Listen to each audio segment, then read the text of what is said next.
with the next session, and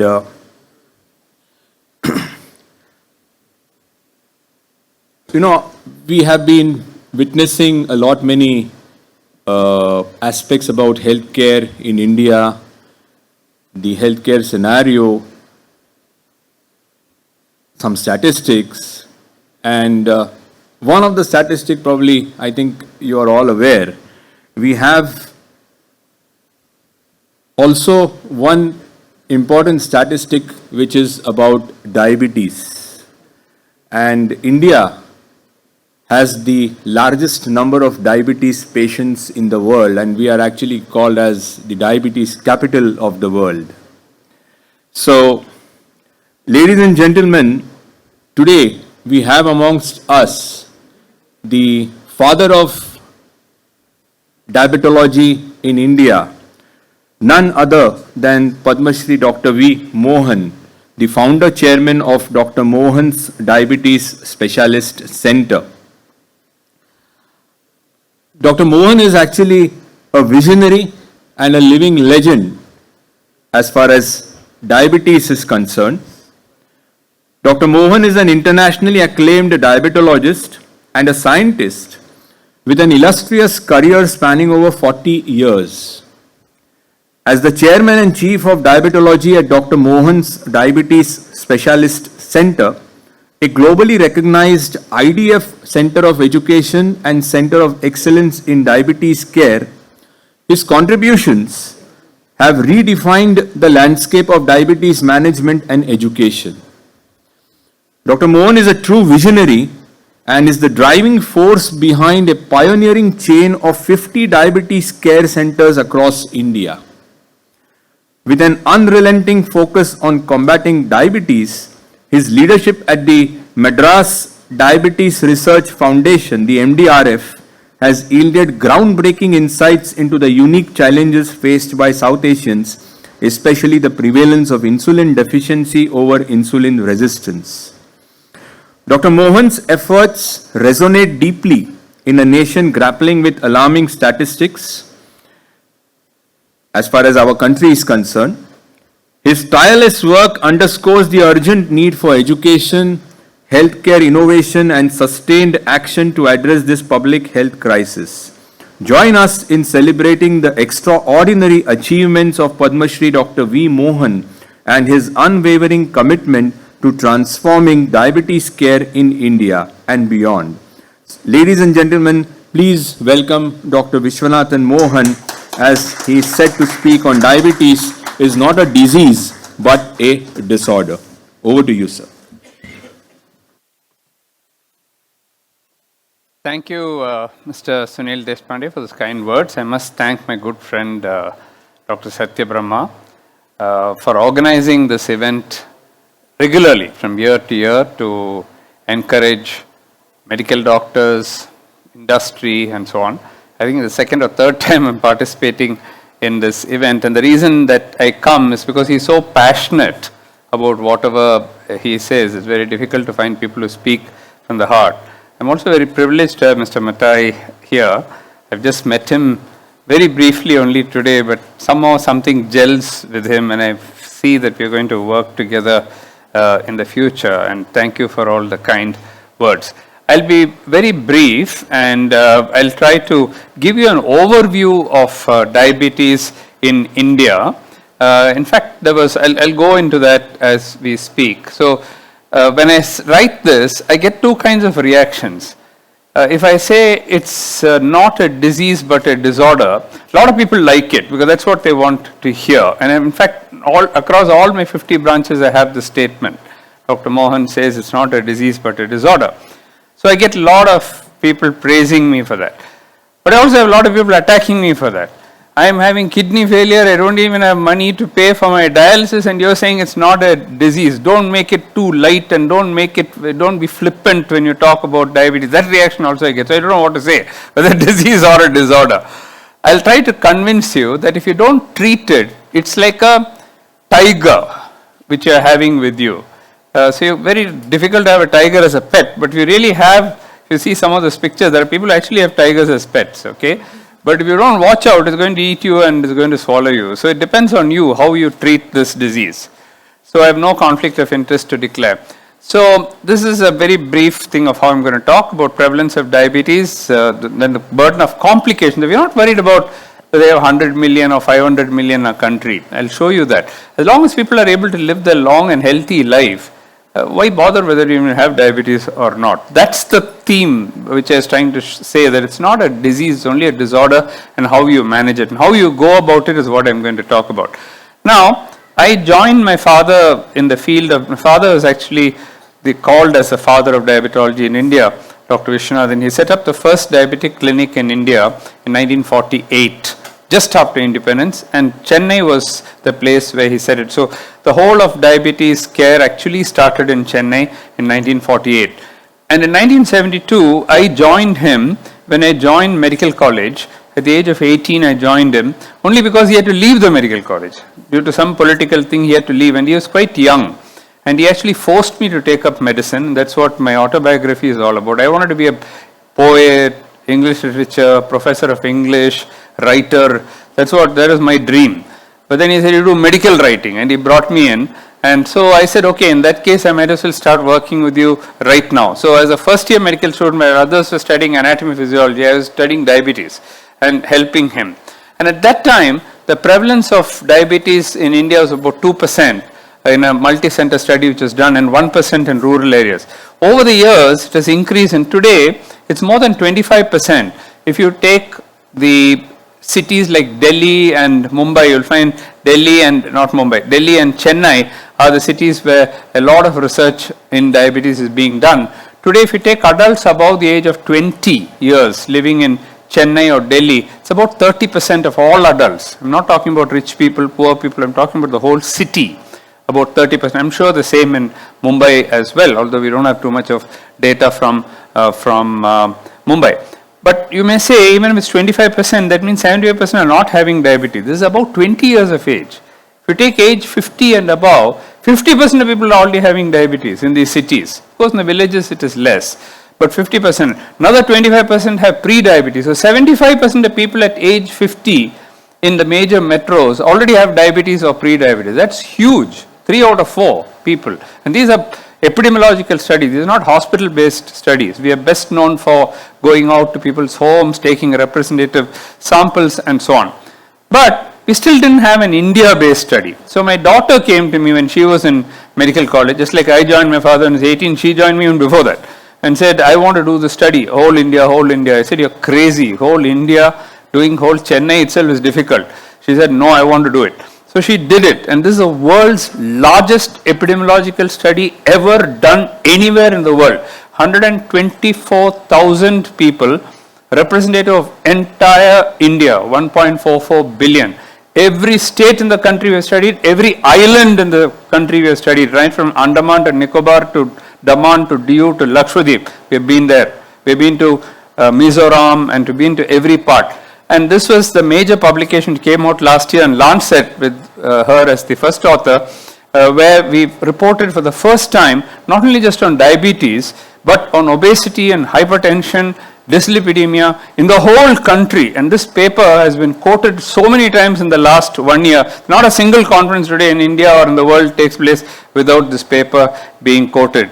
87 press wrote about it, including BBC and CNN and everyone. So this is a master kind of paper, and the numbers which came out are quite startling. 101 million people today have diabetes in India, which is almost double that of the major countries in Europe, like UK or France or Germany and so on. If you add pre-diabetes, which is 136 million, total is 237 million. There are not too many countries in the world actually which have 237 million people. Now, as if this wasn't enough, last month there was a big flutter when the NCD risk study was published in Lancet. Again, my daughter was a joint first author of that paper. That reported on 198 countries in the world. And the figure which came out of that study, actually done by Imperial College London and WHO, is 212 million people. So same study. How can one say 101 million, the others 200? We used a conservative figure. We used oral GTTs, only fasting and tour. We didn't use HbA1c, which generally is not used for calculating prevalence, but they did. And with that, the number became 212 million. And the Director General Health Services and the entire ICMR and everybody was shaken. Said, what is this, 101 million one year and 200 million next year? Then we had to explain that we've used. So don't worry about whether 100 million or 200 million. As I said, it really doesn't matter.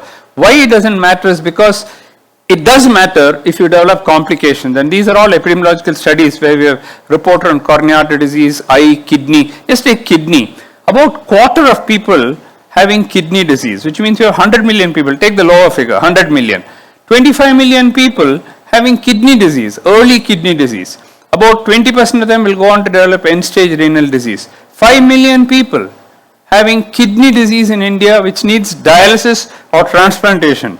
Nobody can afford it. Only 2% of Indians can afford dialysis or transplantation. Then if I say it's not a disease, it's only a disorder, people are going to die. They're going to get heart attacks. Their legs are going to get chopped off. You don't call it a disease. It's not a disease. Of course it's a disease. It's a disease worse than cancer. Even cancer, many of the cancers you can live 20, 30 years. If you have kidney failure, you will die in 6 months' time if you don't undergo dialysis transplant. Who's going to pay for it? You need 5 million kidneys to be transplanted. We don't even do 10,000 transplants in India in a year. Where are you talking about 5 million? So if you don't control diabetes well, you had it. And this is going to increase. Even if the government doesn't accept the 200 million figure, in another couple of years, 3 years, we are going to reach there. So the numbers are going to keep on going up because our life expectancy is going up. We have better standard of living. Obesity is going up. We can't prevent those. Those are non-modifiable risk factors. And therefore, the numbers of people in India is going to go up and up. This is going to be one of our largest killers unless we really watch out. But I'll tell you the good story as well. So why the huge burden of complication? Because ABCD is not being met. What is ABCD? ABCD is A1C should be below 7%. B is blood pressure should be less than 140 by 90. C, cholesterol should be less than, LDL cholesterol less than 100 milligrams at least. And D, discipline, some amount of diet, non-smoking and all that you need to do. Some exercise you need to do. Even if you leave the D out, at least the ABC if you're able to achieve, you can prevent the complications of diabetes. You can say, how do you know all this? I know it because I do the research on it and I have the publications on it. So, first of all, are we achieving these targets? We are not at all achieving the targets. Here is another major publication, the Lancet, from our group, where we looked at what percentage of Indians, this is not hospital based, this is Indians, whole of India, how many are achieving A, B, C? Very simple, A1C below 7, blood pressure below 140/90, and LDL below 100. Only 7% of all Indians who know that they have diabetes, self-reported, are achieving all the three. If you take them in isolation, maybe 30%, 35% of each. But if you take all the three together, only 7%. So 93% of people are not achieving the target in India. We are far away from what we should be achieving. So much more advocacy needs to be done. And that's why this kind of research needs to be done. And very few people are even doing this kind of research. So, next question is, okay, so if you achieve the ABCD, do you have proof that they can prevent complications? If I didn't have it, I won't talk about it. Okay, so this is the paper for which I got the Harold Rifkin Award, the highest award of the American Diabetes Association. And this was published in 2013. What we showed was that people with type 2 diabetes, and this is the only paper in the whole world, even after 2013, which has shown this. No other papers even reproduce this from any other country. Because we get type 2 diabetes at a young age, we are able to follow up people for 40, 50 years. We showed 50-year survival and 40-year survival in hundreds of people here, and we are able to show that this ABC came from there. I didn't make it up. This ABC came from there. A1C control, blood pressure control, and lipid control. If you do that, you are able to survive. People are able to live 40, 50 years without any complications. So it doesn't matter. That's why I'm saying it's not a disease. It's only a disorder if you control the ABC. All that is needed is to control the ABC. Okay, and we also had non-survivors who didn't survive. They did not have the ABC control. This became a master paper. This was voted among the first top 10 diabetes and endocrine papers in the world ever published. There's a kind of a competition for that. And this became, that's why they gave me the Harold Rifkin Award. Now, as if that is not enough, okay, that's only 40, 50 years survival. As Mathai said, even after 30, 40 years, he has not reached 70 years. So, do you have proof that you can actually live for 90 years? This is another series of things that we publish only on people above 90 years of age. Okay, everyone in this is about 90 years of age. Again, the largest series on people about 90 years published in the world literature. And if you don't believe it, all these people in this room, except two, that's me and my daughter standing next in the middle, we are the only two below 90. Everyone else is about 90, 95 years. The last two gentlemen there, the guy in the wheelchair, was 101. He was the chief guest of he was the vice chancellor of several universities. The guy next to him was our chief secretary of Tamil Nadu. He was 97 when he came. He is holding a book which he has published the previous year. At the age of 96, he has written a book. And he lived to become 102. Okay? And the many people here already crossed 100 years. And they're all alive. And they're doing well. They've had diabetes for 50, 60, 70 years. And they don't have complications. There's no picture like this that Jocelyn Clinic can show or Mayo Clinic can show. So it is possible to have a long and healthy life despite diabetes. I know somebody is going to talk about reversal of diabetes after me. Reversal of diabetes is very important. In those whom you can reverse the diabetes, it's extremely important. But if you don't reverse diabetes also, they're able to live up to 100 years. So those who don't, they're not able to reverse diabetes, don't worry about it. You can still live up to 100 years of age. A, B, C. Don't forget the A, B, C mantra. Okay? So the secrets to live to 100 years are detect diabetes early. From day one, keep the A, B, C under control. The first 10 years are very important. If you miss the first 10 years, you miss the bus. Then after that, whatever you do, you can stand upside down, the disease will progress. So do that. And then exercise regularly, eat reasonably healthy diet, reduce stress, and most importantly, have regularity of follow-up. If you don't go to the clinic, if you don't go and meet your diabetologist, if you think you're doing fine, you're making a mistake, because that ABC will slip out and you will not even know about it. So you need to check and see that you're kept under control. So if one follows all these tips, you can live even up to 100 years of age. This is what my father told me the day when I joined him when I was 18 years old, and I didn't believe him. He said a well-disciplined and controlled person with diabetes is often better and healthier than one without diabetes. And I said, you mentioned rhetoric versus thing.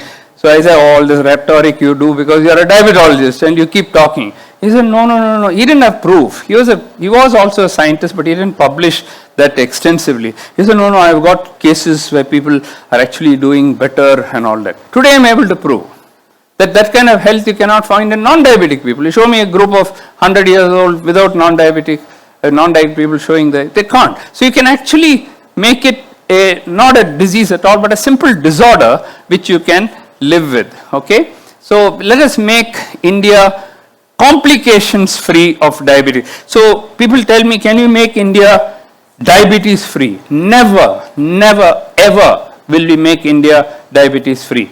Why? Because our lifespan today is 70. It's going to become 80, 85. Age itself will produce diabetes for you. Even if you don't have diabetes now, live another 10 years, you will get diabetes. So don't worry about it.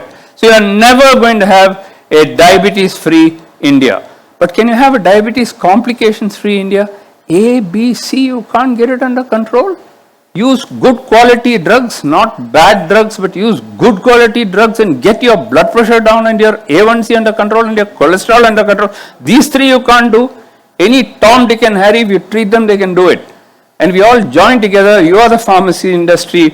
If we all join together and see that every Indian gets his diabetes drugs, blood pressure drugs and cholesterol drugs and keep them under control, you can definitely have a complications-free India. And my only wish is that we definitely see not only a diabetes complications-free India, but also a diabetes complications-free world as well. Jai Hind, thank you very much. These are my, if you want to follow me on Twitter or whatever you want, I have more than 1 million followers on social media. So we keep giving these kind of updates to people, and at least one motivational quote you will get every single day. When you wake up in the morning, you will find a motivational quote 365 days. Without, even on a Sunday, on Christmas Day, New Year Day, you will find it. And I encourage you all to join my WhatsApp channel. I'd like, it's a newly started channel, but I want to give this kind of information, positive things. There's a lot of negativity that we are hearing all the time. Let's also get some positivity into it. And I encourage you to take a shot of this and join me. I'd like to have you all on my WhatsApp channel. Once again, thanking Satya Brahma for inviting me to be here and wishing this meeting all success. Thank you very much.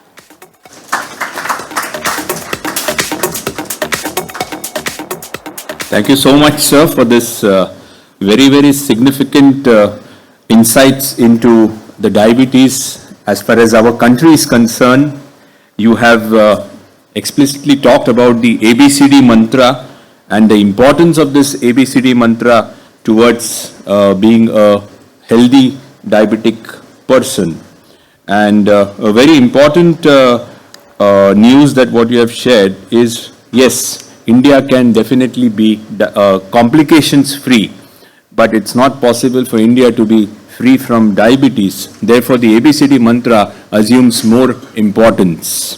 Thank you once again for this very, very important session on diabetes, as well as whether it's a disorder or a disease. I now request Dr. Satya Brahma to please come on stage to present a memento as a mark of respect and gratitude to Dr. V. Mohan.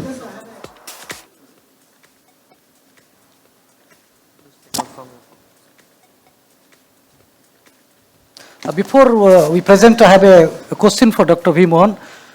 Sir, you took all the time from coming here. I'm really grateful to you. One thing I wanted to clarify, in fact, all of your clinics follow one model. Looking at the behavior, financial behavior of the patient, you insist actually putting the device over here rather than the needle pricking. What is the reason behind it? What is the problem with needle pricking? And why do you insist this one to put it? Dr. Praveen has told me about this. So, when you poke, you will get a blood sugar result of that second or that instant. Whereas when you put the patch painlessly without poking, you are getting 100 blood sugars in a day, throughout the day and night, including the day and the night, when you're sleeping also. So this kind of a continuous pattern tells you how much the sugar is there in the night, whether it's going low anytime without your knowledge, whether after breakfast or lunch or dinner there is a spike, and therefore you can correct your dietary intake as well as the medicine. And it's being recorded at your center also. Yes, yes. We'll get the record immediately onto our computer. You will have a record of it. And then there's a new parameters. We know about fasting blood sugar. We know about post-plant blood sugar. We know about HbA1c. But there's a fourth parameter called time in range. And time in range is 24 hours of the day. At least 70% of it should be under control. It's called TIR. 100 is ideal, but you may not get 100. But at least 70, 80% of the time, if you get it, your HbA1c will automatically come below 7% and you will not develop any complications. That's the reason why. It's a fairly and for 14 days it gives you the reading. We are not asking people to wear it continuously. We are saying intermittently, once a year, twice a year, especially when you make a change in treatment, you put this, it gives you much more information than an occasional. It's like a videograph, these guys are taking pictures. You'll get some pictures there. But if there's a video camera up there, it will give you the complete picture, isn't it? A photograph can never replace a video. So this is like a video and the other is like a picture. So the needle pricking is not very effective. It's not that it's not effective. It is effective. It is expensive. It is painful. You have to poke every time. And you're getting one shot. Suppose now, this minute you will know. Half an hour later what it is, half an hour earlier what it is, you don't know. Here it is giving you a continuous graph. That is the reason. And how much does that cost, the device? So you don't need just need the sensor. So there are two types. One is the Freestyle Libre Pro, we call it. Now that's about 2,000, 2,500 rupees for 14 days. So if you calculate, it actually comes to some 4 or 5 rupees for one blood test. So it's quite cheap. The other one, which is slightly more expensive, which you can get on your phone, you can get on your mobile phone, get on your computer, you can get anywhere else, is about 5,000 rupees. And that is for continuous glucose monitoring, which you can see on your phone. That is not needed for everyone. Those with type 1 diabetes who are taking insulin all the time, it's a lifesaver. For others, even once or twice you put this in a year, that itself is more than enough. Yeah. So I'm going to ask Dr. Vishal Gupta, who is going to speak on reversal diabetes. Which pattern do you follow? Do you follow the pattern of device or you follow the pattern of pricking? Dr. Vishal. Yeah, you can come here. Or you can give a mic. Just a minute, yeah. He's a very good doctor also, yeah. I think it all depends on the patient. Sound. I think people find it very difficult to invest 5,000 rupees, even though my practice is one of those where money is not an issue, but they find it tough. And very often when we mention that it's a 5,000 rupee thing, that very number, it dissuades them. Now, to take nothing away from the freestyle Libre, it has its own issues. Right, there is always a correction of 0.6, that's what the company says, but we say there's a correction of up to 1.2. What that means is if the Libre says that there's an HbA1c of 8, it could be a fluctuation of anywhere from 0.6 to 1.2 away from that.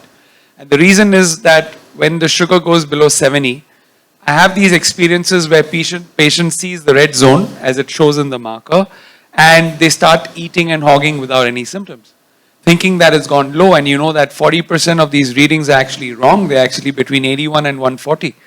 And this machine goes crazy when it's above 280. So if it's 400, it's going to still say 280 and 300, which is why the problems. But to take nothing away from this, it's a great guide. So very often, as Dr. Mohan suggested, we make these suggestions, but to be honest, out of 100 suggestions, we don't even find more than 5 or 10 who take this on board. So what we do is because of the financial. Yes. What we do is, I think it's more a psychological thing, right? It's the fact that they have to spend that little extra over the burden of diabetes that already exists. So what we do is we allow the drugs to work for about 3 to 4 days. We give them what we call as paired sugar readings. So we give them, so you have staggered readings, you have random readings, you have paired readings. So we give them to do their blood sugars at different meal times, pre and post. So what that does is, it gives us a great idea of what's happening to their sugars. And you really don't even need to do that. Over time, you generally get to know that in India, we are into the 4th category of carbohydrate intake, right? So we all know carbohydrate intake is divided by Hinman into 20 to 50 grams per day, less than 26%. 26% to 45% and more than 45% of the daily caloric intake. And we generally fall in that 45% and above. So when that's happening, there's a huge carbohydrate load through all meals. And most of the men over the women concentrate this at night, which is why you find that all the problems, the high lows, the highs, the lows, are all happening between that snacky 5 o'clock time, which is kurmura and mamras and sandwiches. And I have this phrase that tumne Ravan se rishta mola hai, and Ravan se rishta mola is not easy, correct? So this is what we do, right? And we often win in about 9 out of 10. When we lose in the one, we tell them to give us another 7-day reading. We get on top of that and we try our best. Right, thank you. Obviously, nothing is perfect, and we have all been pushing the government that we should make it in India at 1/10 of the cost, perhaps. And cost is definitely an issue for those who can't afford it. It's definitely an issue, and it's not that we don't use self-monitoring glucose. For 50 years, we've been using only that. But when new technology comes, we have to adopt that also, because it gives you an idea about the continuous glucose reading. So. And most important factor, what you mentioned is striking most is, you must visit diabetologist periodically, actually. Otherwise, the same thing may continue. Thank you very much for a wonderful presentation. Can we have a memento and a... Yes, please ask. Mic, please. Any Scottless mic? Yeah.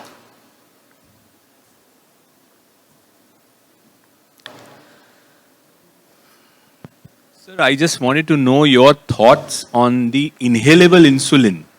I mean, with respect to, the efficacy or the outcomes. Yeah. So, this is not new. I mean, inhalable insulin has been around even about 20 years ago. 3 companies wanted to bring it, but the DCGI finally withdrew the permission to do the trials because the stage was not set. So, it's not new. It's been around in the US for a long time. Now, one Indian company is bringing it here. This is a short-acting insulin. So, for those who need multiple doses of insulin, if you are able to replace some of those shots with an inhaled one, it is good. And there are a lot of people who have needle phobia and so on, and therefore using this is good. So any reduction in the number of pokes you make in a day is good for you. But the problem is that the long-term side effects, because insulin is never meant to go through your nose into your lungs and work from there. It was meant to work in a different way. So if you have asthma, if you have COPD, if you have other lung diseases, we don't know what it will happen. In the long run, whether there's a risk of lung cancer if you keep on hitting it, with the insulin, these things are not known. But having said that, it's still in use. And it's not that in US everybody is using this. There's a small percentage of people who use that. So I'm sure there will be. The other problem is with bioavailability. Because when you inject it, you can get away with small doses of insulin. Insulin is expensive. Why it's not come in tablet form is not because of side effects, but because of the effect. The effect you have to use 100 times or 200 times. If you're using 40 units of insulin, now you'll have to use 4,000 units of insulin for it to get absorbed. Bioavailability is not good. Similarly, the bioavailability here is not good. So cost will still be a factor. But for those who really want to get rid of some of their injections, I'm sure there is a role for that. All right. Box का है? Box. Box लेके आओ. Sir, please. So let's give a huge round of applause to the father of Indian diabetes. A living legend is standing in front of you actually. It is difficult to get him, but he finally accepted my request to come all the way from Chennai. I'm very thankful to you, sir.